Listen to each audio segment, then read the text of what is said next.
भगवान, जब आप 2012 में कटनी में आए थे और जब आपने अभिषेक की विधि आपने बताई थी, उस दरमियान मैंने आपके ऐसे विराट स्वरूप के दर्शन किए जिसकी मैं कल्पना भी नहीं कर सकता। मैं सोच रहा था भगवान मैं सपना देख रहा हूं, पर भगवान आप अपने मुंह से कहते नहीं है कुछ, अपने आप आपके श्रीमुख से वाणी खिरती है और अनायास आपके चरणों में मैंने ऐसे गीत की रचना करी जो उसकी मैं कल्पना नहीं कर सकता। और उसकी दो पंक्ति बताकर उसी में मैं प्रश्न है वही मैं मेरा, हे सुधा सागर गुरुवर तुम अंतस में बदले लगते हो, कहने को तो सिंह दहाड़ रहा, लगने में तो सिंह दहाड़ रहा, पर हृदय से गौमुख लगते हो, पर हृदय से कोमल लगते हो। भगवान ऐसा लगता है कि वाकई में आपके अंदर इतनी करुणा भरी है। वो जो सिंह है वो सिंह नहीं है, वो जो दहाड़ है वो दहाड़ नहीं, वो सिंह गौमुखी सिंह है। भगवान ऐसे हमारे भक्तों के अंदर, मैं भी भगवान आपके चरणों में आपका शिवरार्थी रहा हूं। 4 वर्ष मैंने आपके चरणों में अंदर इतने कण कण में भगवान आपके प्रति इतनी श्रद्धा भरी है, इतने मैंने आपके ऐसे ऐसे मैंने रूप देखे हैं, ऐसी ऐसी ऐसी भावना देखी भक्ति के गुण में। हमने जो भावना की थी 2012 में भगवान, 2022 में आचार्य भगवंत विद्यासागर महाराज जी ने वही शब्द कहा था, सिंह दहाड़ रहा। भगवान 2012 में मेरी बात वह सार्थक हुई, मैं धन्य हो गया, मैं कृतार्थ हो गया, कृत्य हो गया। भगवान भक्तों के मन में ये कैसे पूर्व में ऐसे भास हो जाते हैं, भगवान इस शंका का समाधान करे। भगवान नमोस्तु, भगवान नमो। साधु और भगवान ये एक मुखी कभी हो ही नहीं सकते।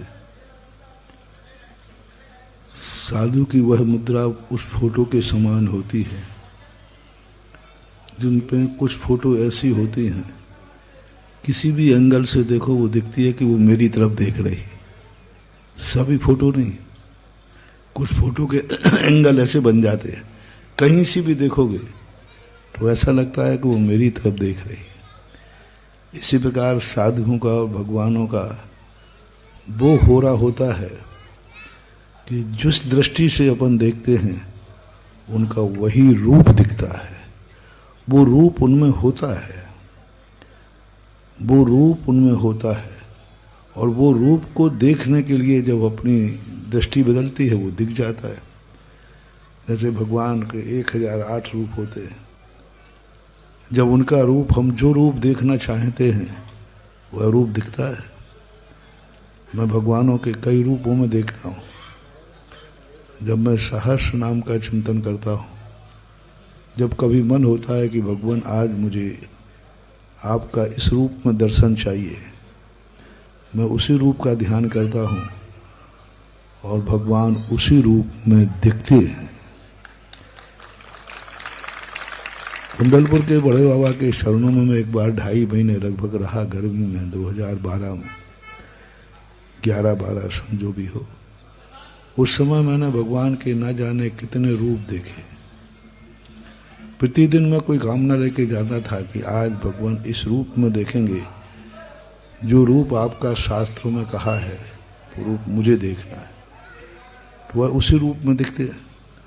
भक्तांबर के श्लोकों में, एक एक भक्तांबर के श्लोक में भगवान का रूप अलग अलग आया, और उन अलग अलग रूपों को देखने के लिए हमें अलग अलग दृष्टि चाहिए।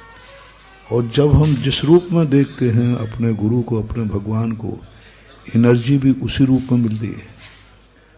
मैंने एक बार कहा था कि भगवान को अशोक वृक्ष के नीचे देखोगे और उस समय तुम अशोक उच्चैर शोक तरु संसत मून मयूखो आदि ये श्लोक पढ़ोगे, उस समय एनर्जी अलग मिलेगी। वो एनर्जी अलग होगी जब तुम विषाद में हो, जब तुम शोक में हो, तब तुम्हारे लिए कोई शरण नहीं दिख रहा है, अब कोई बचाने का नहीं है। तो आदिनाथ भगवान नहीं बचाएंगे। आदिनाथ भगवान को अशोक वृक्ष के नीचे देखो। आदिनाथ से हमें कोई लेना देना नहीं है। हमें मतलब है वो जो अरहंत भगवान है अशोक वृक्ष के नीचे जब दिखेंगे तो हमारे लिए वह एनर्जी मिलेगी जो हमारे शोक को दूर करती है। जब आप कोई अपने आप को डिमोशन महसूस कर रहे हो उस समय भगवान का वह मुद्रा देखो जब वो सिंहासन पर बैठे हुए। जब आपको ये महसूस हो रहा है कि हमारे रास्ते में बहुत कांटे हैं, बहुत दुश्मन है और कुछ भी खतरा हो सकता है, क्योंकि दुश्मन चारों तरफ से हैं और कोई भी नुकसान पहुंचा सकते हैं। आपका व्यापारिक नुकसान, पारिवारिक नुकसान, XYZ। उस समय आप भगवान को 225 कमलों पर चलते हुए देखना और आदिनाथ भगवान से कुछ नहीं होने वाला।